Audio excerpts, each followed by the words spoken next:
하나님 말씀 보겠습니다. 오늘 이 아침에 하나님께서 우리에게 주시는 말씀 느헤미야 12장 27절로 30절까지의 말씀입니다.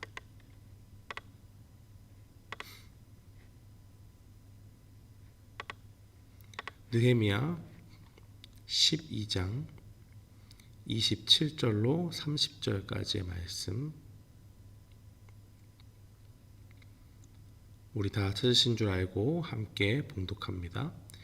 예루살렘 성벽을 봉헌하게 되니 각처에서 레위 사람들을 찾아 예루살렘으로 데려다가 감사하며 노래하며 재금을 치며 비파와 수금을 타며 즐거이 봉헌식을 행하려 하매, 이에 노래하는 자들이 예루살렘 사방들과 느도바 사람의 마을에 모여들고 또 백길갓과 게바와 아스마웨 들에서 모여들었으니, 이 노래하는 자들은 자기들을 위하여 예루살렘 사방의 마을들을 이루었습니다.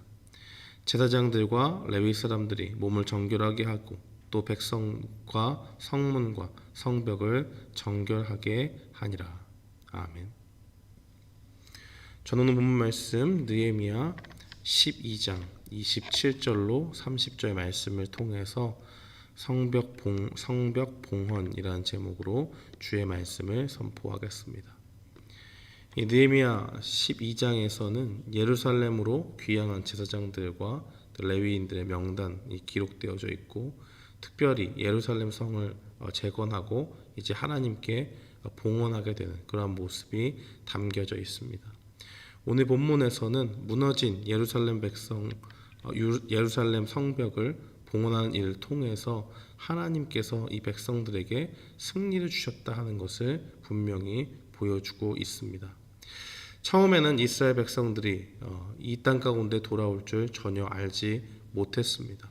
예루살렘이라고 하는 도시는 이미 폐허가 되었고, 이 이스라엘 백성들이 상상할 수조차 없는 그러한 폐허 가운데, 무너짐 가운데 있었습니다. 그러나 하나님께서 그들을 택하시고 그들의 하나님의 백성들을 기억하셔서 이제 성벽을 재건하는 그 사명을 주시고 그들을 하나님의 은혜 가운데 예루살렘으로 돌아오게 하셨습니다. 그런데 그들이 이 땅 가운데 돌아오고 나니까 여러 가지 부딪히는 어려움들이 있었습니다. 하나님께서 이방 왕의 마음을 움직여서 예루살렘으로 이스라엘 백성들을 보내셨고 또 성벽을 재건하는 사명을 주셨지만 누구도 이 일에 호의적이지 않았습니다. 그들을 오히려 방해했고 또 위협하는 일들이 그들을 기다리고 있었다는 것입니다. 그러나 그 수많은 대적자들의 방해에도 불구하고 하나님께서는 이스라엘 백성들과 함께 하셨습니다. 그래서 그들에게 지혜를 주시고 그 대적자들이 언제 공격할지, 어떤 방식으로 공격할지도 미리 그 계획을 이스라엘 백성들이 알게 하셔서 그들이 방비하고 성벽을 재건하는데 수많은 대적자들이 있었음에도 불구하고 온전히 그 성벽을 하나님 앞에 올릴 수 있도록 이때까지 인도하셨다는 것을 우리는 분명히 보았습니다. 성벽을 재건하는 일은 분명히 어려웠지만 마침내 하나님께서 그 백성들을 사용하셔서 그 하나님의 일들을 마치게 하셨다는 것입니다. 이스라엘 백성들은 이 일에 하나님께 찬양을 올려드리고 있습니다. 곳곳에서 레위 사람들을 모아서 예루살렘으로 모이게 그렇게 했고, 온 백성들이 하나님 앞에서 즐거워했습니다. 제사장들과 레위인들은 또 그리고 모든 백성들은 몸을 정결하게 하면서 하나님 앞에 제사를 드리기 위해서 준비를 했습니다. 특별히 레위 사람들 중에서는 찬양을 맡은 사람들이 있었고 그 사람들은 성벽을 따라가면서 함께 찬양했습니다.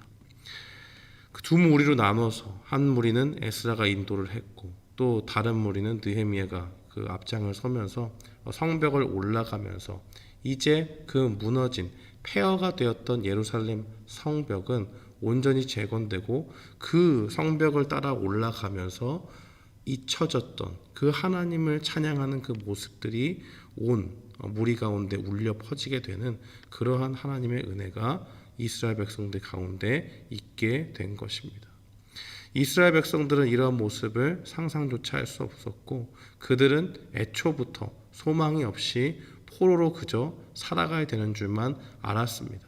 그러나 그들이 포로로 잡힌 상태에서 아무 소망이 없었지만 하나님께서 그들을 기억하시고 마침내 오늘날에까지 이 성벽이 온전히 재건되고 하나님께 제사를 준비하고 또 하나님을 찬양하는 그러한 역사까지 하나님께서 보게 하셨다는 것을 분명히 기록하고 있습니다. 하나님의 일하심에 대한 그 기쁨을 모든 백성들이 보았고 그에 대한 기쁨이 굉장히 컸습니다. 그래서 느헤미야 14장 43절은 이렇게 증거합니다. 이날에 무리가 큰 제사를 드리고 심히 즐거워하였으니 이는 하나님이 크게 즐거워하게 하셨습니다. 부녀와 어린아이도 즐거워하였으므로 예루살렘이 즐거워하는 소리가 멀리 들렸느니라.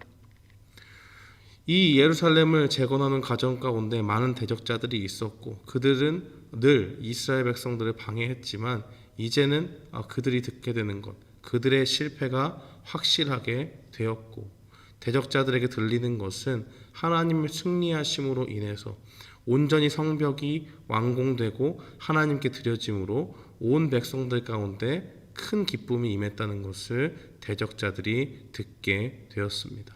그러므로 이스라엘 백성들은 그들 가운데 일하신 하나님을 통해서 기뻐하고 아무런 소망이 없었지만 또 대적들의 여러 가지 방해들이 있었지만 그 가운데 하나님을 기뻐할 수 있게 된 것입니다. 이날은 하나님께서 이스라엘 백성들을 잊지 않으셨다는 것을 분명히 보여주고 있는 것이고 성벽의 재건을 무사히 마치고 하나님께 제사를 드리도록 은혜를 주신 날입니다. 아무런 소망이 없었던 그들에게 하나님께서 함께 하시고 일하시니 그들에게 슬픔이 아니라 이제는 기쁨이 가득 차게 되었다는 것입니다. 사랑하는 성도 여러분, 우리도 마찬가지입니다. 인생의 고단한 나날을 보낼 때에 그 가운데서 우리는 아무런 소망이 없이 지낼 수가 있습니다. 그러나 우리 가운데 하나님이 함께 계시고 하나님이 우리를 돌보신다는 사실을 분명히 기억하십시오. 삶을 살아가다 보면 여러 가지 어려움들이 우리 앞에 닥칩니다. 이스라엘 백성들이 예루살렘 성벽을 재건하는 그러한 일들에 헌신하면서 늘 그들에게 있었던 것은 평탄한 길만 있었던 것이 아니고 고난의 그러한 일들이 있었습니다. 인생은 고단함의 연속이고 그 가운데서 우리는 좌절하고 절망할 수 있습니다. 그러나 중요한 것은 하나님께서 우리 아버지가 되시고 우리를 돌보시는 그 인도자가 되시기 때문에 우리는 궁극적으로 하나님이 주시는 그 승리와 기쁨을 맛볼 수 있다는 것입니다. 포로 가운데서 아무런 소망이 없었지만 하나님의 인도하심과 그의 그 율법을 따라 다시 하나님을 쫓아 살겠다 결심한 백성들에게 하나님께서 이러한 은혜를 주셨던 것과 같이 우리도 이 땅을 살아가면서 고단한 나날들 속에서 하나님께서 함께하여 주시기를 바라고 나아간다면 그 가운데 하나님이 일하시고 우리에게 승리를 주실 줄 믿습니다. 오늘 이 말씀을 기억하면서 우리는 승리를 주시는 그 하나님을 바라봐야겠습니다.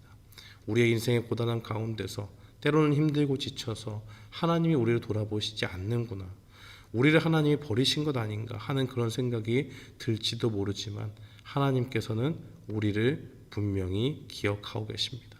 하나님의 백성들을 버리지 않으시는 분이 하나님이시오. 신실하셔서 그의 백성들은 끝까지 지키시고 포로된 상황 가운데서도 그 해방을 꿈꿀 수 없는 그런 상황 가운데서도 이방 왕을 움직여서 그들을 하나님의 뜻 가운데 예루살렘으로 돌아오게 하신 그 하나님, 그 가운데서 성벽을 온전히 재건케 하시는 그 하나님이 바로 우리의 하나님이십니다.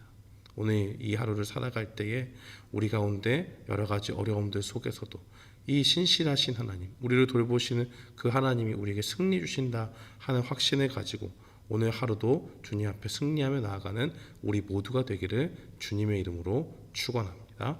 아멘.